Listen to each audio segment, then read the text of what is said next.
Good evening, and welcome to the Casual Chef Kitchen. Enjoy the show. On tonight's menu, today's tuna casserole. The first mise en place, just after prep. The evening mise en place in order of appearance. Sauteing all the veggies. The pasta's doing its thing in the hot jacuzzi. I add the spinach and other goodies.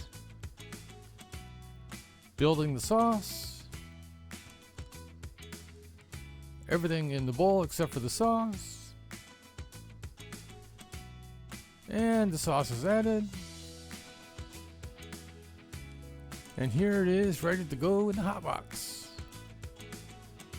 Here's the casserole right out of the hot box. And here's the final presentation.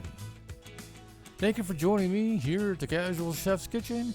Have fun cooking.